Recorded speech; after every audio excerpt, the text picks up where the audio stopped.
This is the Hidden Killers Podcast with Tony Brueski. January 26, 2011, Ellen Greenberg lost her life. Stabbed more than 20 times, including post-mortem stab wounds into the back of the neck, chest, and head. Police asking the medical examiner to rule it as suicide, contrary to their already understanding this was a homicide. It's a case that makes little to no sense, and even less when we learn about the politics in Philadelphia and the politicians involved who refused to give this case the justice it deserves, and a look at that autopsy one more time to properly identify how Ellen died. All this week, Sandra and Josh Greenberg are with us to hear their story, struggling to find justice for their daughter, Ellen Greenberg. Let's go back. You're learning these pieces in the middle of that nor'easter and just the hell that must be knowing you can't leave your home because of the storm. Eventually, more pieces kind of come into place, and you learn that, okay, we were in shock. Yeah. We didn't know anything. Sure. And we were basically in shock. And everything you're going to ask me, I'm going to say, I don't remember. Okay. Because we don't remember a lot of it. Tony, it took us years and years and years of doing our own investigation, trying to put the pieces back together to understand what happened to our daughter. Sure. She was a taxpayer in Pennsylvania.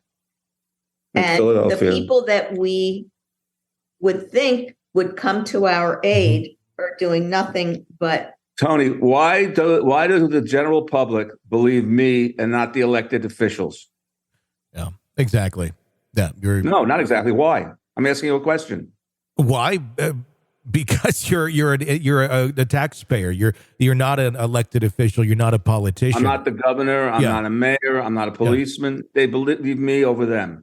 Yeah, because most people don't believe politicians. Isn't that a sad commentary on our system? Oh, I completely agree. 100%. 100%.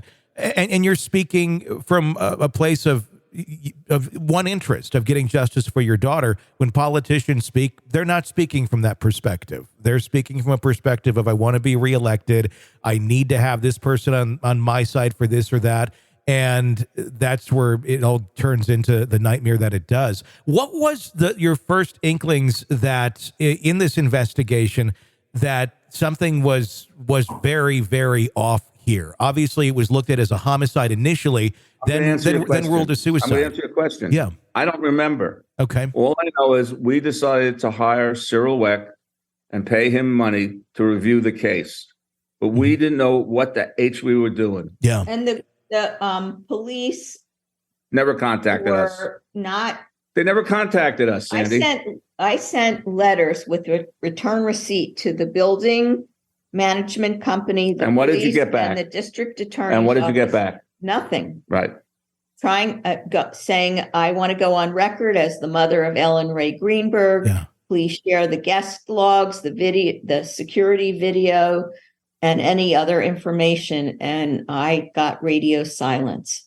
So there really wasn't much of an investigation into the death at the time because there was no investigation. Like there was no, how should I say this? No cornering off the apartment as a crime scene at all. Why? No, the yellow tape that my wife likes. There was no yellow tape.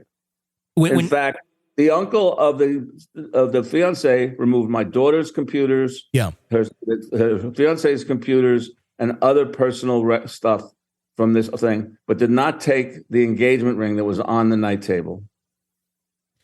Why did he go in and take all the digital devices and such? Call him. He's an attorney. Sportsman. Yeah, he's an attorney, correct?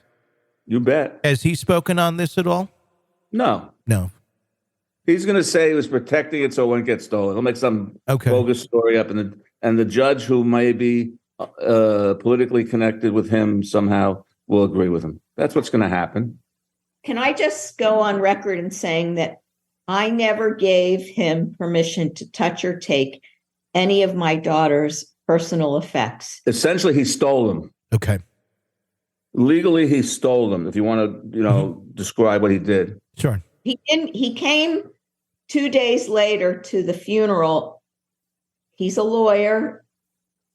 He didn't bring them and return her things to us. For months. No, that's not true. Oh, I'm sorry. For the police. He had to rescind. 3 days later, he gave it to the police. But in the meantime, the chain of custody was totally broken. Mm-hmm. And it's a really botched situation with a lot of suspicion and a lot of gray areas, because he had no right to touch or take any of her property. Were you able to, once those devices returned, take a look at them or discover anything? He had to wait months. Okay. Because he had to surrender them that Saturday. Then the police had them.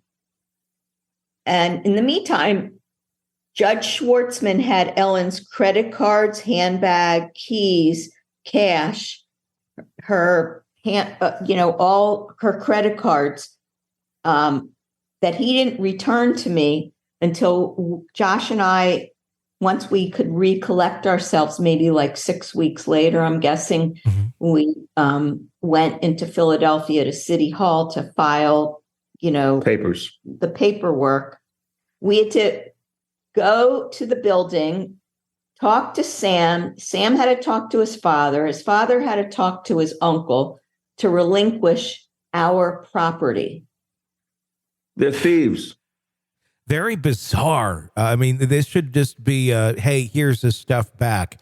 Not let's go to this person and that person. If you've read about the case, the whole thing is bizarre. Yeah, I have. I'm going through it because I want to hear it from your perspective. With the funeral, with the funeral and all these people coming in for it. Obviously, your daughter was engaged to Samuel Goldberg. What was the experience with him? I mean, after this crime took place, after she was murdered, We had no contact, essentially. First of all, we didn't know it was a murder. We were not getting information from anyone. I mean, other than the fact that the day after the incident occurred, the medical examiner of Philadelphia, Marlon Osborne, ruled Ellen's passing a homicide. Mm-hmm. Okay.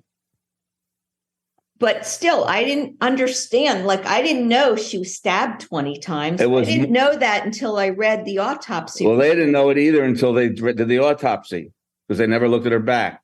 I know, but I had to pay for the autopsy reports 3 times. Months later, they had a meeting with some detectives, an assistant district attorney, and some other officials, there's no record of, none.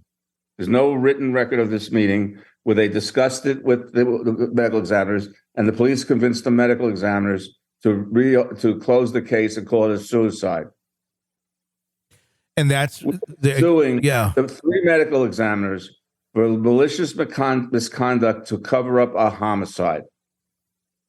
We are fighting the city to have a trial to get the medical examiners to change it to undecided or homicide. Yeah. We want to have an unbiased investigation led by an unbiased person, not a politico from Philadelphia. Go ahead. That's all we're asking for. Yeah. We're not telling anybody we think so-and-so did this. No. We don't say so-and-so did this. We didn't even say that Tony Brueski was the murderer. I know, but Tony, if you were to take a crystal clear look at the medical examiner's report, the fonts are different. Really? Right. So there were things inserted or... They claim that Dr. Rourke, an expert in forensic pathology of neurological basis, examined a piece of spinal tissue that they had from Ellen's body and that she said this would not have kept Ellen from administering those 20 wounds. Dr. Rourke is known. First of all, we personally asked Bellino, the head medical examiner, how many times they had a meeting like this. Mm-hmm. This was the only meeting they ever had before or after Ellen's death where they had a meeting like this with the police with no records. No records. Dr. Rourke, with our investigator, Mr. Brennan, talked to her, said, I don't recall. If I don't recall, I didn't see it. And if I didn't see it, goodbye. I'm not going to talk to you. She didn't write a report. She didn't file a bill. She didn't get paid. Nothing that she usually did was done. So that's all bogus. And then they brought in. Wait. So that her statement is a fraudulent statement into the medical examiner's report. It's fraud. Mm-hmm. Then they brought in, what's her name? The forensic pathologist they brought in to look at this tissue.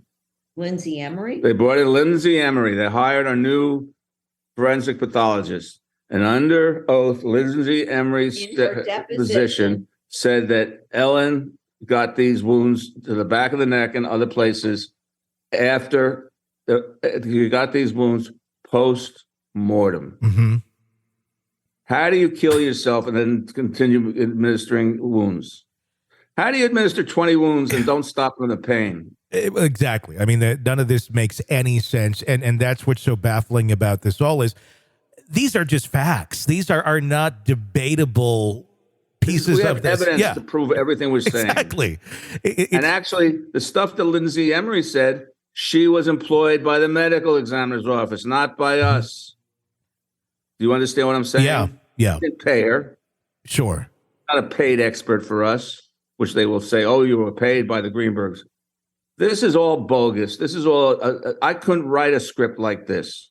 There's more of my conversation with Sandra and Josh Greenberg coming up.